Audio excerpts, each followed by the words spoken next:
Bom dia. Nós vamos mais uma vez estar cultuando a Deus, conversando sobre a palavra de Deus, sobre a revelação de Deus. O que é que a gente tem feito aqui? A gente tem analisado a Bíblia, o texto bíblico e tudo mais no mundo. Como é que a gente faz? Tudo aquilo que é coerente com a revelação, ou seja, tudo aquilo que é coerente com Jesus, aí entendemos que é vontade de Deus, que é palavra de Deus, que é inspiração de Deus. Tudo que seja coerente com Jesus. Aquilo que não é coerente com Jesus não é palavra de Deus. Pode estar na Bíblia ou não. Se não for coerente com a palavra, se não for coerente com Jesus, não é palavra de Deus. Entendeu? Então, Moisés entende que Deus mandou apedrejar gente porque fez isso ou aquilo outro. Se Jesus disser sim, eu mandaria apedrejar também. Então é de Deus. Se Jesus disser não, olhe, não, devemos amar essa pessoa, né? Podemos não concordar com o que ela fez, mas devemos amar essa pessoa, dar uma nova chance, dar uma nova oportunidade. Aí sim, se Jesus disser isso, então aquilo de Moisés não é de Deus. Pode ser do coração dele, da boa intenção dele, do entendimento dele, mas de Deus não é. Entendeu? Então, qual é o nosso critério? A Bíblia coloca que Jesus é a pedra de esquina. Então, é a partir dele que a gente tem a visão de tudo mais. Entende? Então, o que é coerente com Jesus na Bíblia ou fora da Bíblia, no cristianismo ou fora do cristianismo, o que for coerente com Jesus é de Deus. Aquilo que não é coerente com Jesus, na Bíblia ou fora da Bíblia, no cristianismo ou fora do cristianismo, aquilo que não é coerente com Jesus não é de Deus. Tá bom? Então, esse é o critério que a gente usa. E é o critério que nós estamos usando para avaliar, né, para repensar os salmos. Até agora, estamos no Salmo 34. Até agora, somente o Salmo 19 e o Salmo 23 foram completamente coerentes com Jesus. Entendeu? Só esses dois. Tá bom? Então vamos aqui ao Salmo 34, nós estamos no terceiro momento, porque o primeiro momento aqui foi do versículo 1 até o versículo 7, depois nós passamos para o versículo 8 até o versículo 14, foram as duas últimas conversas, dois últimos estudos que nós fizemos, e agora nós estamos nos versículos 15 até o versículo 22. Tá? E a gente então vai analisar o que é coerente com Jesus ou não. E não temos que atirar pedra no que não é coerente com Jesus, porque nós também temos muito, olha, não é pouco não, muito comportamento e muita atitude que não tem nada a ver com Jesus, totalmente contrário a Jesus. Nós temos demais, não podemos então nem atirar pedra no salmista. Entendeu? Talvez até somos piores do que eles, porque nós já somos depois de Jesus. E cometer, no mínimo, os mesmos erros que eles já nos culpa muito mais. Entendeu? Então vamos ver aqui. O título que nós temos, o título que é atribuído pelos tradutores, diz assim: Provai que o Senhor é bom. É o título que eles dão.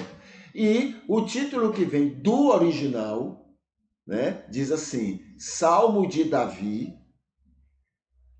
quando ele mudou seu comportamento perante Abimeleque, que o expulsou e ele foi embora, ele aceitou a situação, ele se submeteu à situação, o que é muito cristão isso, tá? Dar a outra face, andar a segunda milha, Então, é muito cristão. Quando a gente já falou isso em outras oportunidades, Quando o Salmo diz assim, Salmo de Davi, então a gente já está sabendo.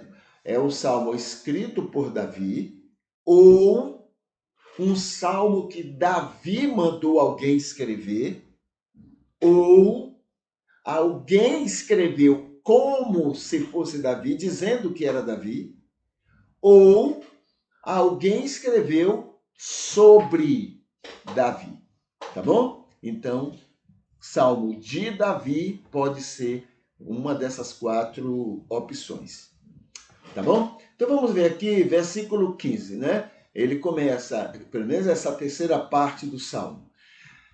Os olhos do Senhor estão sobre os justos, e seus ouvidos cadê? E seus ouvidos atentos ao seu clamor, ao clamor do justo. Os olhos, versículo 16. A face do Senhor está contra aqueles que fazem o mal, para tirar da terra a memória deles. Extermínio completo. Os justos clamam e o Senhor os ouve. Ele os livra de todas as suas angústias. O Senhor está perto daqueles que estão com o coração partido e salva os aflitos de espírito. Muitas são as adversidades do justo, mas o Senhor o livra de todas. Versículo 20. Ele guarda todos os seus ossos, nenhum deles é quebrado. Inclusive, esse texto é usado por Mateus, a gente vai comentar isso na frente, né? Por Mateus apontando como se fosse falando de Jesus, tá? Versículo 21, o mal matará o perverso, e os que odeiam o justo serão condenados. O Senhor resgata a alma de seus servos, e todos os que nele confiam não receberão condenação. Tá bom? Então, esse é o texto, né? Versículo 15 até o versículo 22. Vamos ver aqui, então, o que é que a gente pode, né, comentar. Aqui está, entre as coerências com Jesus, tá? Entre as coerências com Jesus, então vamos ver aqui. Versículo 19. Muitas são as adversidades dos justos, mas o Senhor os livra de todas elas. O salmista afirma que os salvos têm dificuldades. E é verdade. Muitas dificuldades. Bem como também os não salvos.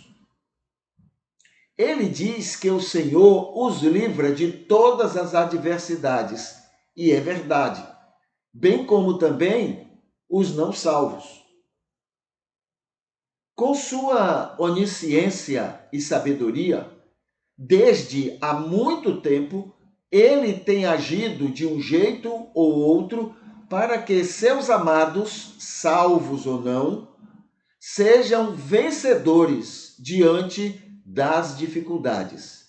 Nisto, ele usa condições nas próprias pessoas, como em outras, ou nos ambientes onde frequentam ou passam.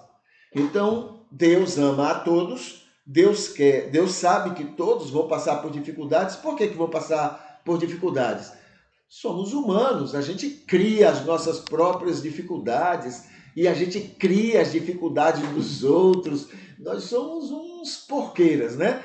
Então, ele sabe que a gente vai passar por essas dificuldades. Com antecedência, com onisciência e sabedoria, ele, então, com muita antecedência, começa a trabalhar em nós, nos outros e no ambiente, para que a gente sempre encontre maneiras de sermos resilientes, fortes, encorajados para enfrentar essas dificuldades todas. Entendeu? Então, é um trabalho permanente, né? E feito com muita antecedência. Deus sabe que eu vou passar, ou você, né, vai passar dificuldade amanhã. Eu nem estou sabendo disso, você nem está sabendo, né? Mas vai passar. Mas Deus, desde muito antes, desde até a fundação do mundo, ele já sabe que vamos passar por essas dificuldades. E ele já está criando, desde lá, jeitinhos, maneiras, para que a gente possa ir superando essas dificuldades e a gente vai sendo vencedor de uma forma ou outra nessas dificuldades. Entendeu? Então, esse é o versículo 19. Ele está muito coerente com o Senhor. Versículo 20. Diante das adversidades, Deus protege os justos e não deixa que coisas ruins lhe ocorram. O salmista diz que até os ossos o Senhor protege para que não ocorra prejuízos grandes diante das dificuldades. Esse texto é usado por Mateus como falando sobre Jesus na cruz, o que não tem nada a ver especificamente. O salmista não está falando de Jesus. O salmista não está nem lembrando de Jesus, porque nem conhece Jesus. Ah, mas pode ser, não só isso, pode ser usado qualquer coisa para apontar Jesus. Não é isso, foi escrito, foi dito pelo salmista e apontando Jesus. Qualquer coisa pode ser apontado, né, em relação a Jesus. Vamos voltar aqui, versículo 19, diz assim, versículo 19, muitos são as adversidades do justo, mas o Senhor o livra de todas elas. Você pode usar isso em relação a Jesus. Mas nem por isso foi escrito para Jesus, né? O Senhor resgata a alma de seus servos e todos que nele confiam não receberão condenação. Você pode usar isso em relação a Jesus. Entendeu? É só você ser criativo. Você vai lá e escreve e diz isso aqui está apontando Jesus e tal. Foi o que Mateus fez. O que é que Mateus queria? Ele queria dizer que no Antigo Testamento havia coisas que já indicavam Jesus. Olha, judeus, vocês têm que aceitar Jesus como Salvador de vocês, porque no Antigo Testamento de vocês já está apontando Jesus. Aí ele cita uma série de coisas. Isso aqui está falando sobre Jesus, isso aqui também, isso aqui também. Mas os escritores nem nada tinham a ver com o que Mateus entendeu. Entendeu? É coisa religiosa, a gente cria muito essas coisas, né, para argumentar. Você sabe o que a gente faz? Como a gente não acredita de verdade, né? A gente não acredita que o Espírito convence o homem do pecado, da justiça e do juízo, aí a gente fica inventando. O Espírito não consegue não, mas eu vou conseguir. Aí inventa argumento, inventa um bocado de coisa para mostrar que a gente consegue. O espírito não consegue, mas eu consigo. E aí a gente vai fazendo asneiras, porque só o espírito é quem convence. Só ele sabe como convencer de verdade. E não esses convencimentos que a gente faz por aí, que faz o cristianismo inchar. Inchar, ficar inchado de joio. Todo mundo aí, uma grande parte, é gente que se convenceu pela insistência da gente. As programações que a gente faz são armadilhas para que as pessoas venham ser cristãos também, entendeu? Então, eles caem nessa armadilha. Mas é isso só. Não são convencidos de verdade. Não são novas criaturas. Entendeu? Então, ocorre muito isso. É por isso que o cristianismo é lotado de joio. É por causa dessa falta de fé nossa de que é o Espírito quem convence e não nós. A gente atrapalha. Muito bem. Então essa é a segunda coerência. Agora vamos para as incoerências com Jesus Cristo. Tá? Versículo 1. Vamos ver aqui o versículo 1. Os olhos do Senhor estão sobre os justos e seus ouvidos escutam seu clamor. O salmista não está coerente com Jesus, pois os olhos, o coração, a atenção, tudo de Deus está voltado ao seu amor para com todas as pessoas. Todas as pessoas, tementes ou não a Ele. Ele escuta a oração de todo mundo. A gente ouviu tanto tempo, não, ele escuta só de quem é salvo. Ele ama todo mundo. Quando a gente ama, a gente escuta todo mundo. Entendeu?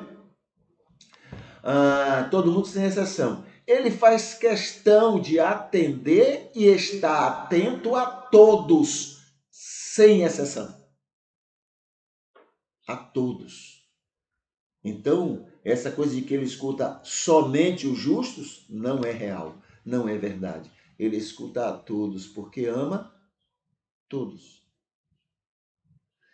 Segunda incoerência com Jesus.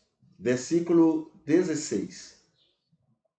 A face do Senhor está contra os que fazem o mal, para a extinção deles. Essa coisa parece muito com a gente, né?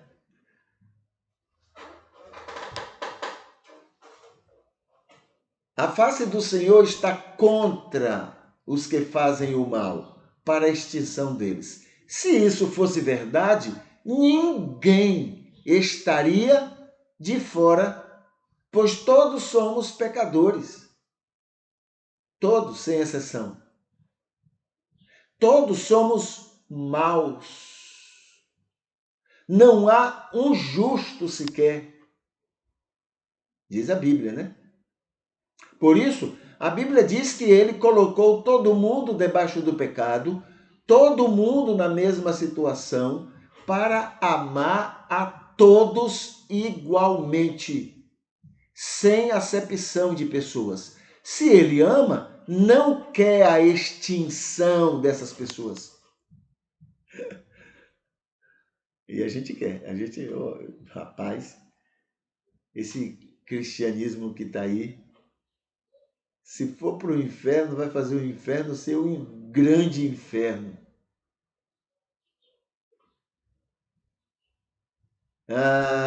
Se ele ama, não quer a extinção das pessoas.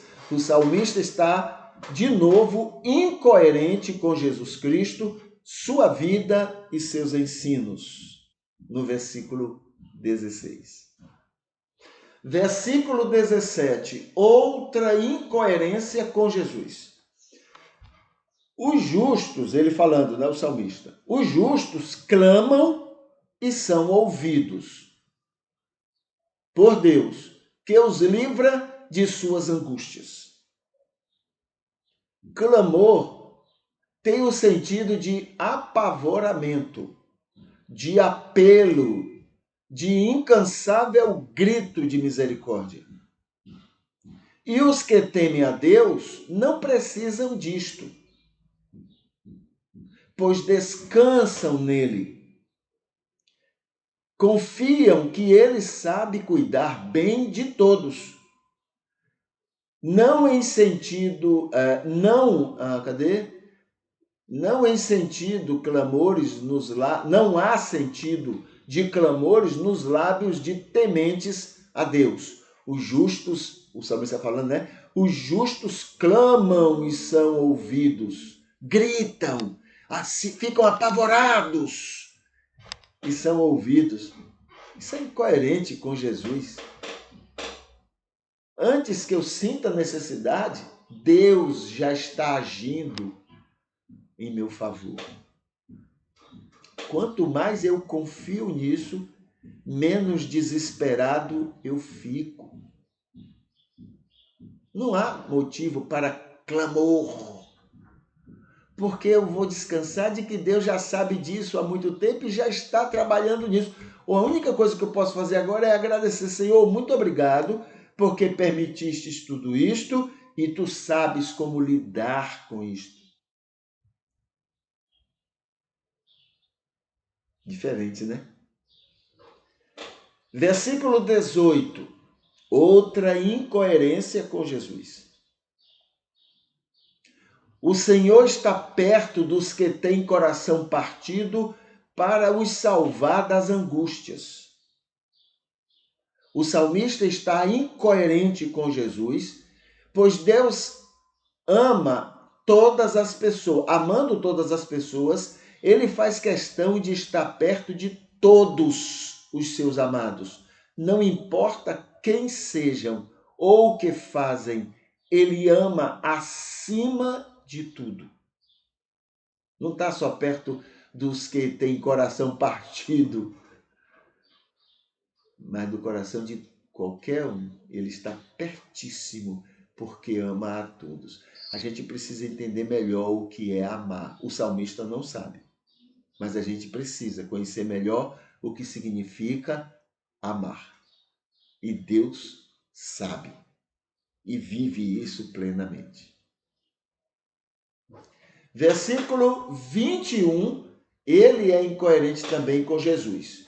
O salmista diz: o mal matará o perverso e os que odeiam os justos serão condenados. Se todo ser humano é mau, é injusto em si mesmo, é pecador, então o mal que cometemos nos mataria. Porém, o amor de Deus não tem deixado que isto seja assim. O salmista, que odeia os seus inimigos, imagina que o ódio que os outros podem ter contra ele vai condená-los com o mesmo ódio. Na verdade, Deus ama a todas as pessoas e ninguém é melhor do que ninguém. Ninguém é mais digno disto do que ninguém. Mas Deus ama igualmente e busca o melhor para todos. Maldade por maldade, não tem ninguém melhor do que ninguém. Somos todos, é como a Bíblia diz, né? Todos pecaram e todos estão destituídos da glória de Deus. Agora, aqueles que se submetem ainda são pecadores, mas o pouco de mudança que ocorre neles é misericórdia, é da misericórdia de Deus. Não é mérito da pessoa, é mérito de Deus. Entendeu? Versículo 22 é outra incoerência com Jesus. O Senhor resgata a alma dos seus servos, e os que confiam nele não receberão condenação. O salmista encerra o salmo chamando para si e para o povo de Israel a condição de serem especiais diante de Deus, enquanto os outros não são. Ele não considera que Deus ama a todas as pessoas, inclusive os que ele considerava como inimigos. Sendo assim, Deus ama muito a ele e ao povo, mas também ama muito da mesma intensidade os outros. Esse é Deus maravilhoso. Ama os outros também, mesmo os que eram considerados inimigos pelo salmista. A gente pode descansar no amor de Deus, porque Ele ama todos igualmente e muito cada um. Tá bom? Então isso é o que a gente lembra aqui, né, dessa experiência deste Salmo 34, final do Salmo 34, e o salmista apresenta. Nesse momento também eu vou colocar aqui o que nós estamos, o que temos usado para comemorar 100.000, mais de 100.000 visualizações, não é? Mais de 100.000 visualizações no YouTube, né? Dos nossos vídeos, dos nossos cursos. Mais de 100.000 visualizações. Tá bom? Então, esse é o material que a gente tem colocado para comemorar tudo isso. E aí a gente aproveita para convidar você a se inscrever no nosso, se você ainda não fez isso, se inscrever, tem lá no YouTube, inscrever. Então se inscreva, porque isso vai levar a gente mais longe ainda. E também curta, não é, os nossos vídeos, porque aí mais rápido a gente chega a 200.000, né? E aí o que é que interessa nisso? Mais gente vai estar refletindo, pensando, repensando a respeito daquilo que a gente tem conversado. Não precisa concordar, mas só em refletir já é muita coisa. Tá bom? Já é muita coisa. Aí, cada um, depois que refletir, cada um vai ficar mais fortalecido naquilo que crê, né? Mas o importante é que houve uma reflexão. Tá bom? Então, é isso que a gente convida. Curta e se inscreva para que a gente possa alcançar ainda muito mais visualizações e muito mais pessoas pelo mundo afora ou pelo mundo adentro. Tá bom? Muito bem.